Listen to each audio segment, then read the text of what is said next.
Salam kerahiman. Hari ini 17 November, kita akan baca dari 722 dan 746. Kita mulai ya. Dalam nama Bapa dan Putra dan Roh Kudus. Amin. 722. Hari ini aku mendengar kata-kata ini.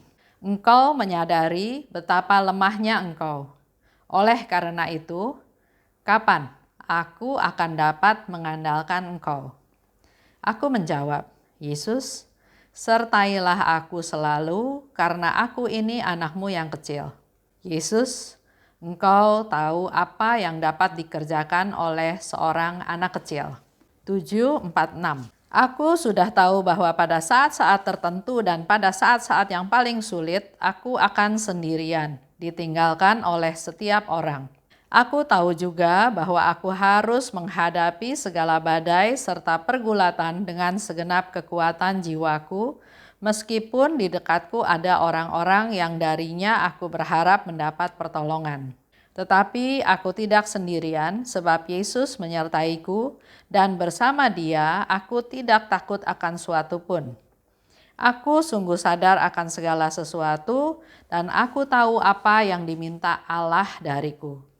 Penderitaan, penghinaan, cemooh, penganiayaan, dan pelecehan akan terus-menerus menjadi bagianku. Aku tidak mengenal jalan lain untuk kasih yang tulus. Aku mendapat balasan berupa sikap tidak tahu terima kasih. Inilah jalanku yang sudah ditandai dengan jejak kaki Yesus. Oh Yesusku, kekuatanku dan harapanku satu-satunya, hanya dalam Engkaulah seluruh harapanku, pengharapanku tidak akan dikecewakan. Ya, kita akan baca sama-sama ya.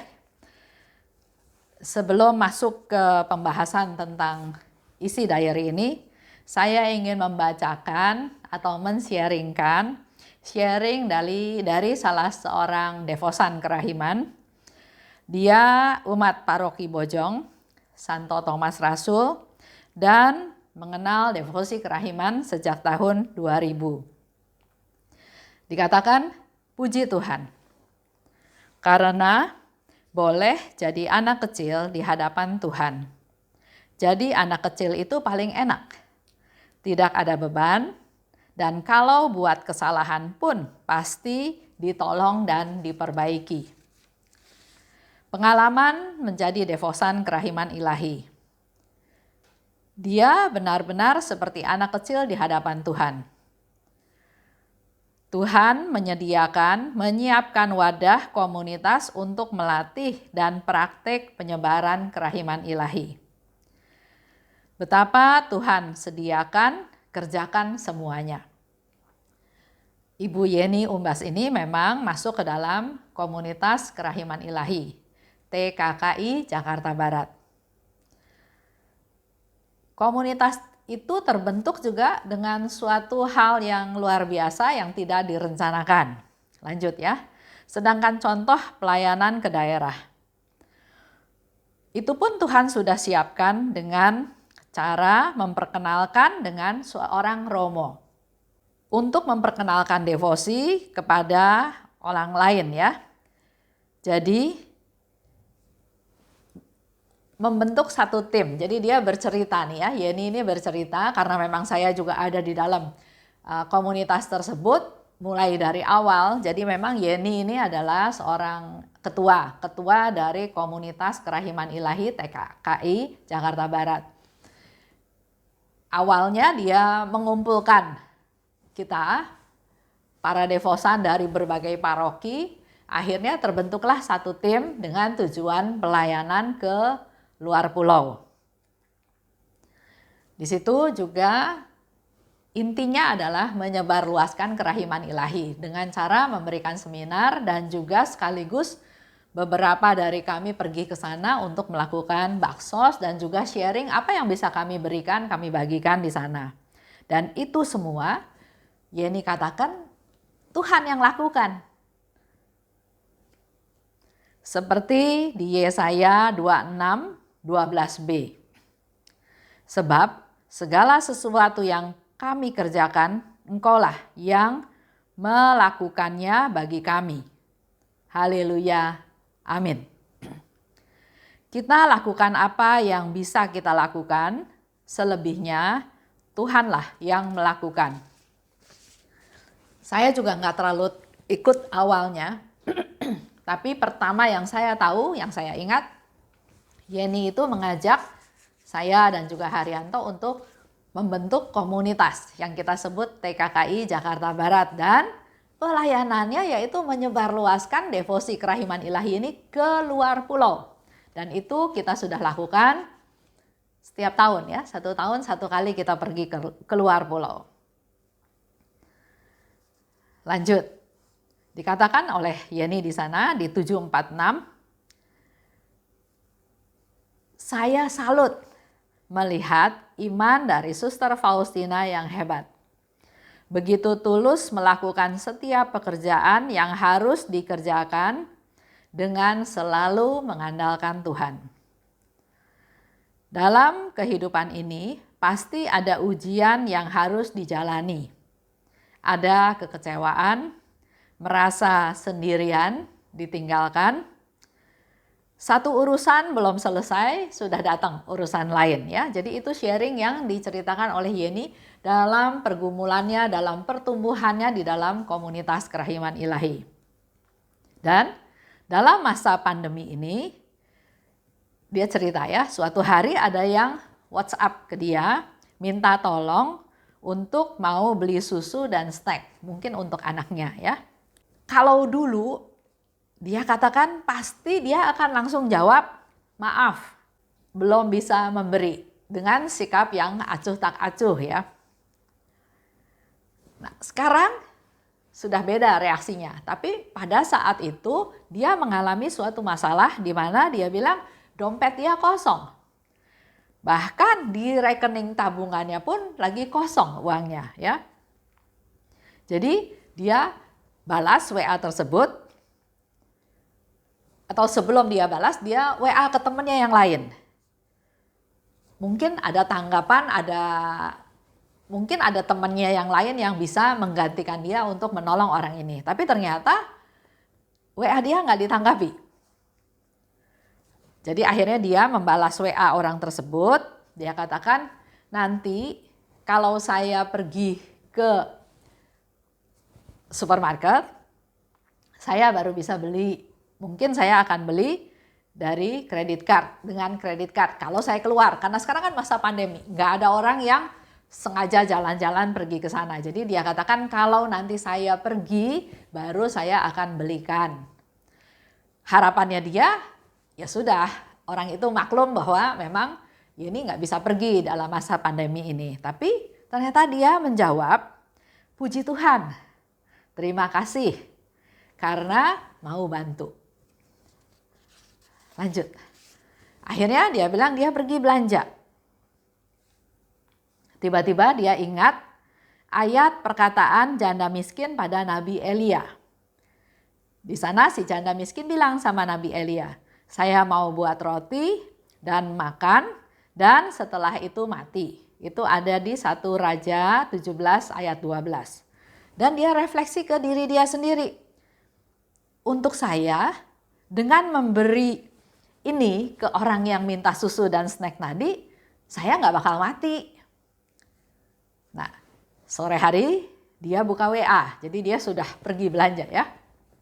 Dia buka WA, ternyata di WA-nya itu ada pemberitahuan bahwa ada transfer masuk 1 juta.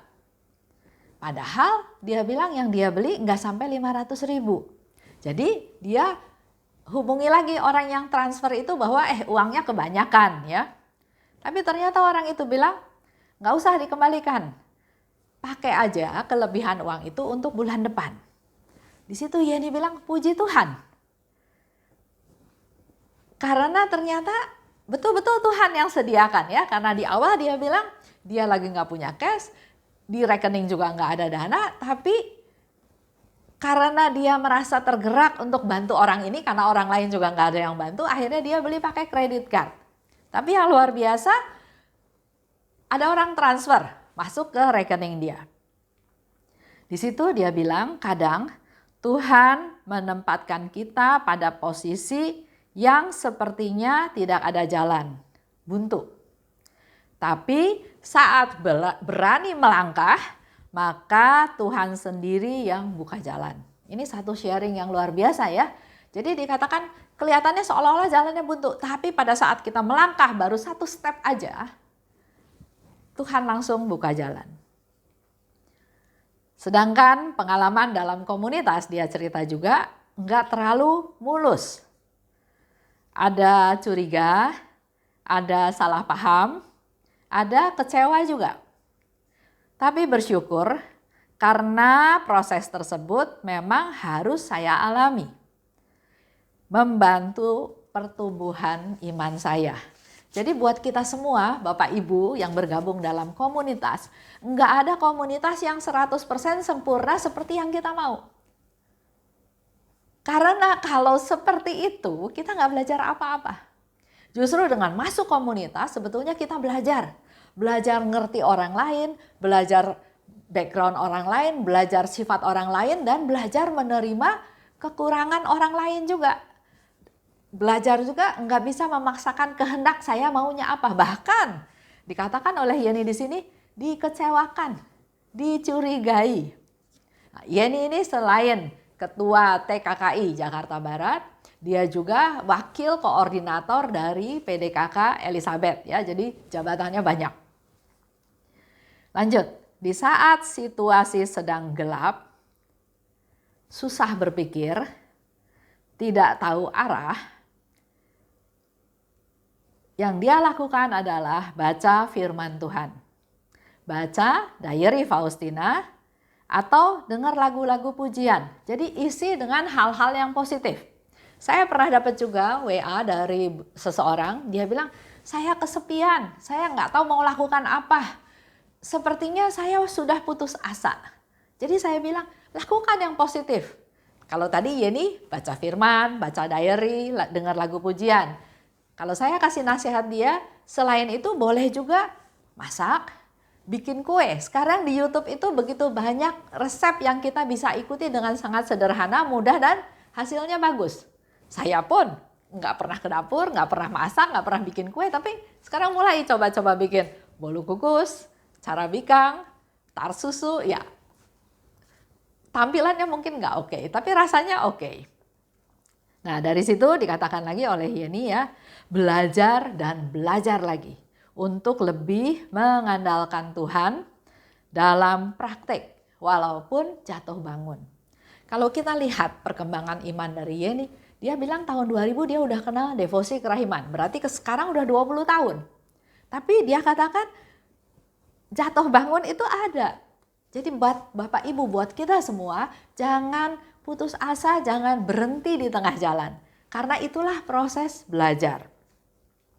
Di 1 Petrus 2 ayat 20b dikatakan, tetapi jika kamu dipanggil karena Kristus pun telah menderita untuk kamu dan telah meninggalkan teladan bagimu supaya kamu mengikuti jejaknya. Jadi kita memang diharapkan ikut jejaknya Tuhan. Mengandalkan Tuhan. Yesus, engkau andalanku. Itu sharing dari Ibu Yeni ya, mengenai diary yang hari ini kita bahas. Kalau bicara di 722, engkau menyadari betapa lemahnya engkau. Kapan aku akan mengandalkan engkau? Yesus ingin kita kuat. Jangan kita berhenti di tengah jalan, jangan kita happy dengan apa yang sudah kita lakukan. Oh, saya pelayanannya segini aja. Saya merasa cukup dengan seperti ini. Itu baru kata saya. Kita belum tahu rencana Tuhan terhadap hidup saya. Sehingga di sini dikatakan, engkau menyadari betapa lemahnya engkau. Kalau engkau tahu lemah, engkau harus cari kekuatan. Karena kalau engkau lemah, diam di kelemahan tersebut, merasa cukup, merasa nyaman dalam tanda kutip dengan kelemahan tersebut, Yesus katakan, kapan aku dapat mengandalkan engkau? Kapan aku akan bisa pakai engkau sebagai alatku untuk mewartakan kerahiman Tuhan, untuk memberitakan kerahiman Tuhan, untuk menjadi teladan, contoh, mempraktekkan apa yang Yesus sudah lakukan. Jadi dikatakan, kapan aku bisa pakai engkau sebagai alatku? Jadi buat kita semua, kalau kita merasa lemah, oke, Yesus pun memang kasih tahu bahwa kita lemah. Tapi kita harus ingat bahwa kita punya Tuhan Yesus yang bisa memberi kekuatan kepada kita supaya kita bisa menjadi alatnya. Dengan rendah hati, Suster Faustina katakan, sertailah aku karena aku anakmu yang kecil dan engkau tahu apa yang dapat dikerjakan oleh anak kecil. Di sini ada satu kerendahan hati yang Suster Faustina juga mau ajar kita semua bahwa ayo di hadapan Tuhan itu seperti seorang anak kecil. Dan Tuhan tahu apa sih yang bisa dilakukan oleh anak kecil.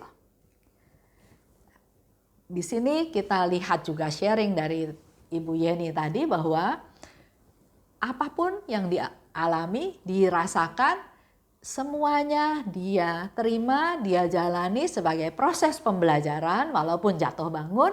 Dan satu hal yang dia selalu pegang, Yesus, engkaulah andalanku.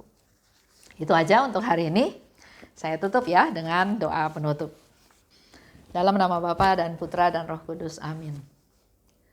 Allah Bapa yang maha baik, terima kasih atas segala kasih karunia-Mu yang Kau limpahkan kepada kami, khususnya kepada Yeni yang sudah juga mau sharing pengalaman hidupnya sebagai devosan kerahiman dengan segala jatuh bangunnya. Berkati dia ya Tuhan, berkati juga seluruh keluarga besarnya, agar selalu ada dalam perlindungan-Mu dan Engkau pakai dia semakin bisa berkarya di ladang-Mu dimanapun dia beraktivitas. Bapa yang maha baik, kami juga mau belajar dari Suster Faustina untuk menjadi seorang anak kecil di hadapan Tuhan. Walaupun kami lemah, kami akan memperoleh kekuatan dari Tuhan. Dan Tuhan tahu apa yang bisa dilakukan oleh seorang anak kecil. Urapi kami semua Tuhan agar kami menjadi anak-anak-Mu yang rendah hati.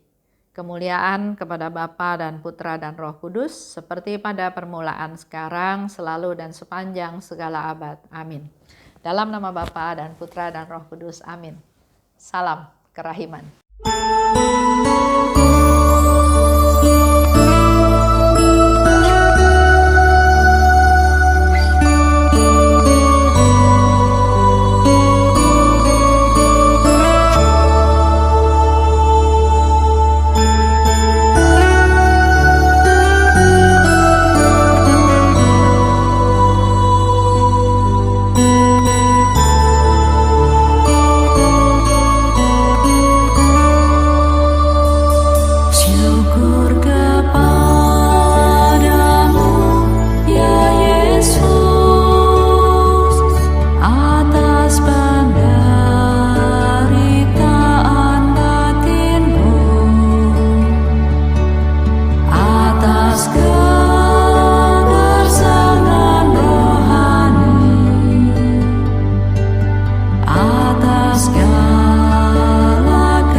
sky.